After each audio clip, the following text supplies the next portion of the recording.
Welcome to What If Ryback won the Intercontinental Title instead of challenging CM Punk in Hell in a Cell. In this story, we'll examine if, well, I think this is much better, so I'm just going to spoil that right now, than what actually happened in the real timeline. Ryback wasn't pushed over the Intercontinental title for the World title and see how that works out. We're going to start out in Hell in a Cell with our normal Kofi Kingston versus the Miz match. In the real reality, Kofi did win. But Ryback, first off, Kofi hits Trouble in Paradise. They're both down. Ryback comes out. Meat hook clothesline to Kofi. Meat hook clothesline to The Miz. Shell shock to Kofi. Shell shock to The Miz. This match ends in a no contest. And we'll see what happens tomorrow on Raw. Kofi kicks and hits the boom drop. He's measuring for Trouble in Paradise when Ryback comes out. When Ryback distracts Kofi for a split second, Kofi goes for Trouble in Paradise, but Miz ducks and hits the skull-crushing finale for the victory. Ryback goes in the ring. Miz flees through the crowd. Miz flees through the crowd. I feel I'm talking fast. I'm not sure. Anyway, and Kofi kicks his laid out by a shell shock by Ryback. The following week on Raw, it's Miz's turn to face Ryback one-on-one. He's hit with the meat hook clothesline and a shell shock, and that gives the Ryback the win.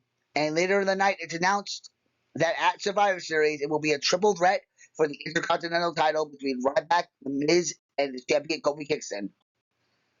On the go-home show, Kofi Kingston tries his hardest, but just like The Miz, he falls to Ryback, setting up a interesting position heading into Survivor Series where the two of them, Kofi Kingston and The Miz, know they need to work together. Well, now Kofi's defending the Intercontinental title against The Miz and Ryback, and this is Survivor Series. Kofi hits the Trouble in Paradise on Ryback. He's still standing, so Miz hits the skull for a crushing finale. Miz goes in for the pin, but Kofi pulls him off. At this point, their double team comes to an end. What happens in the end, though, is Kofi Kingston gets taken out by the meat hook. Miz takes out by the shell shock, but then Ryback picks up both Kofi and The Miz, and it hits a double shell shock, pinning The Miz. A double shell shock to pin The Miz and become the Intercontinental Champion. The next night on Raw, Kofi Kingston and Wade Barrett have a 2 out of 3 falls match. Each have a fall to their name. The winner will become the Intercontinental Champion. When they're both down, Ryback comes in the ring and causes a no contest. This now will lead to a triple threat between Kofi Kingston, Wade Barrett, and Ryback for the Intercontinental title at TLC. And we are here at TLC, but I want to say something about the timeline really quick. Because Ryback did not have his match with CM Punk, he is cleared to compete. I think CM Punk will team with Hell No instead of Ryback to face the Shield.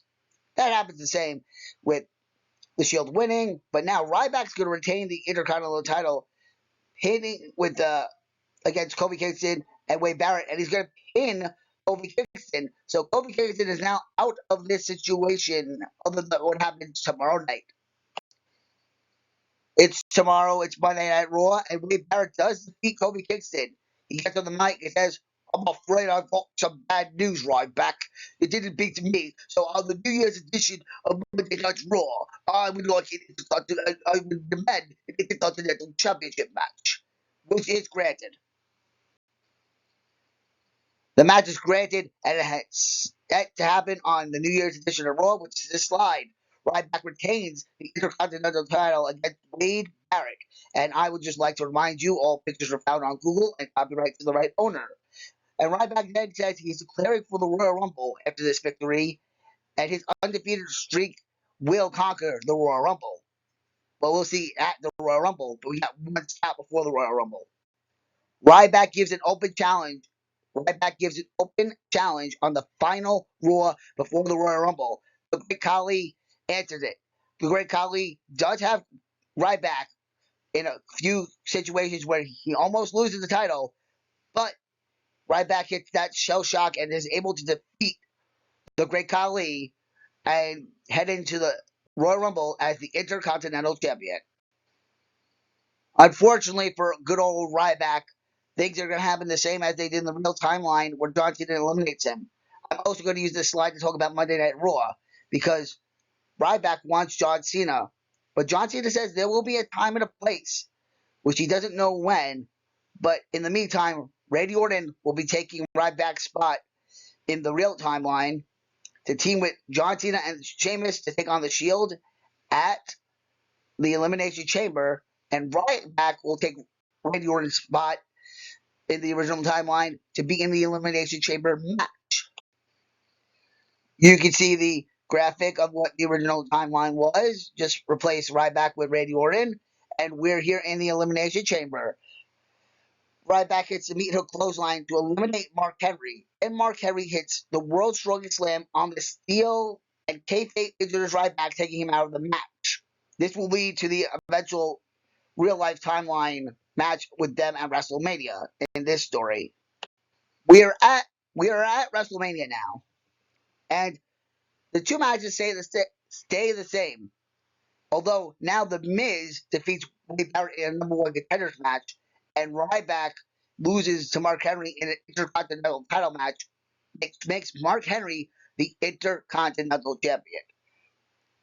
I'm also going to include Raw in this slide because the timeline goes back on track where Ryback turns heel on John Cena, and that's the end of Ryback's story. So what do you think of Ryback's story? I have two more slides to go through, but I kind of thought that was more fun than like CM Punk getting injured, him being pushed too quickly, because he got back to the Intercontinental title eventually. But, I think Phoebe Moore was better, well-paced as a big monster than just being thrown into that main event scene. But let's talk about Mark Henry really quick before we end this show. That same night, well, earlier the night that John Cena and Ryback had their thing, Mark Henry defeats The Miz to retain the Intercontinental title. And Mark Henry then does multiple World's Strongest Slams on the exposed floor, injuring The Miz because Miz was filming, I believe, the Christmas bounty at this time, so he was written off television. And then we're just going to finish Mark Henry's story in the next slide. The timeline resets with the now fatal four-way instead of triple threat at Payback. Curtis Axel still wins by pinning, I believe he pinned The Miz, or did he pin Wade Barrett? I don't know who he pinned, to be honest. I haven't seen this match forever. But he does the pin. I think he pinned The Miz, where Miz was in the figure four. He had the figure four applied. He pinned somebody. Timeline's back on track. Mark Henry does look bad in this match. He looks really bad. He doesn't show up until he does that pig salmon retirement speech. Everyone falls for it because he looked really bad in this match. Like, he couldn't go on. So, those are my thoughts if Ryback had won the Intercontinental title over going into the world title picture. Did you think WWE pushed Ryback too soon? And what would you say about this story? Do you think you like my story better or the real timeline? I gave Mark Henry an Intercontinental title run. That was fun. I gave Ryback an earlier one. I guess that somebody else or Ryback would just go back into that spot. But I can see Ryback more prepared for the world title scene against Cena this year. That's just my opinions. But in the meantime, thank you for watching. Like, subscribe, and comment. And I will see you later. Stay nice for disability rights.